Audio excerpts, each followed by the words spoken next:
Olá, meus amigos do Direito Penal em Foco. Foca no penal aqui só um pouquinho, porque para esta semana eu separei um tema muito interessante.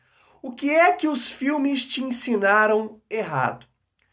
Por que eu estou fazendo essa pergunta? Esses dias eu estava vendo uma imagem na internet, uma imagem em tom de humor, no sentido de que quando você é estudante de direito, quando você é formado em direito, toda vez que você vai assistir um filme, você sempre fica atento aos primeiros erros de caráter jurídico que esse filme vai cometer. E as novelas também não estão muito distantes disso.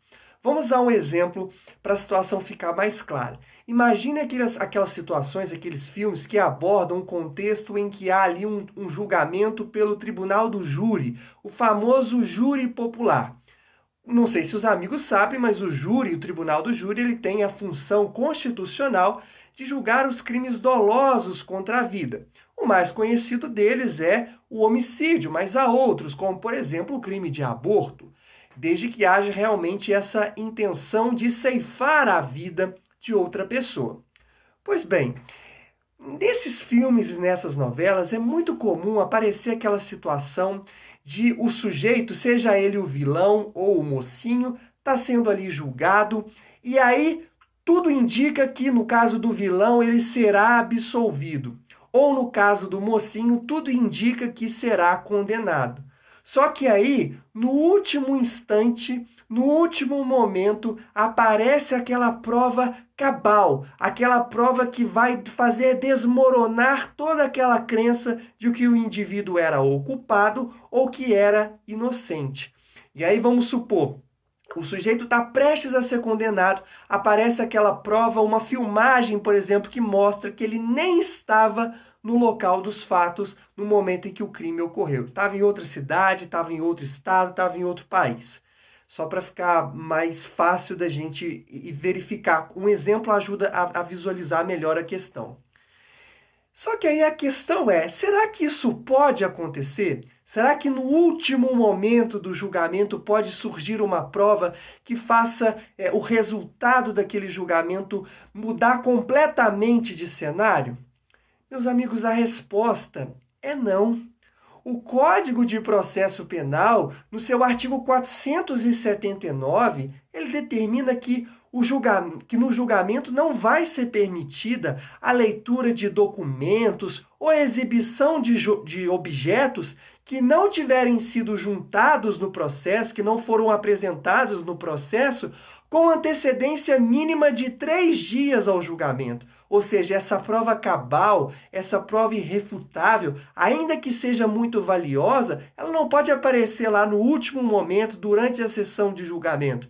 Ela deveria ter sido apresentada com 3 dias de antecedência no mínimo. E mais, o Superior Tribunal de Justiça ele tem um entendimento de que não basta só a juntada com 3 dias de antecedência mínima. É necessário, inclusive, que a outra parte venha a ter ciência desses documentos com 3 dias, no mínimo, de antecedência.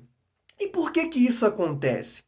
Acredito que eu já tenha falado sobre isso em alguns vídeos passados, mas a nossa Constituição Federal, ela prevê uma série de princípios de ordem democrática que visam justamente garantir um julgamento justo, um julgamento igualitário. E dentre esses princípios, nós vamos ter o chamado princípio do contraditório, ou seja, a parte ela tem que ter uma ciência mínima, com a antecedência mínima de todos os atos que estão sendo praticados contra ela no processo e a favor dela no processo, para que ela possa ter o direito de reagir, para que ela possa ter o direito de se defender e para que essa defesa possa ser apresentada com a qualidade necessária.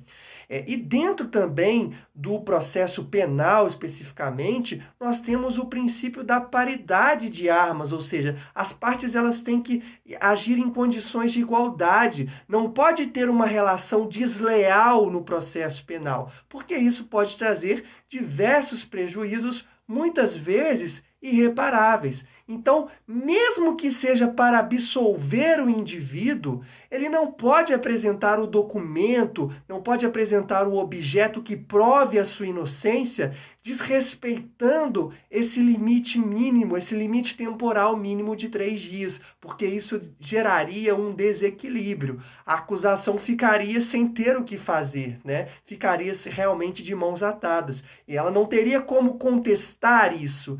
E a mesma coisa em relação à defesa. Se o Ministério Público, se o órgão acusador aparece ali com aquela prova cabal e irrefutável, dentro da sessão de julgamento, de que o indivíduo praticou o crime, a defesa vai ficar de mãos atadas. E aí, com certeza, essa própria defesa ela vai ficar prejudicada. Gostou do vídeo? Curta, compartilhe, recomende nas suas redes sociais, comenta aqui embaixo a sua opinião, se você acha que é justo, se você acha que deve existir esse prazo mínimo, essa antecedência mínima, ou se isso é bobagem, se isso não deveria existir. Muito obrigado e até o próximo vídeo. Olá, o Barbacena Online convida você para participar de nosso canal. É muito fácil, curta o vídeo, clique no botão de se inscrever aqui embaixo e no sininho para receber notificações sempre que tivermos um novo vídeo. Aqui tem conteúdo de qualidade.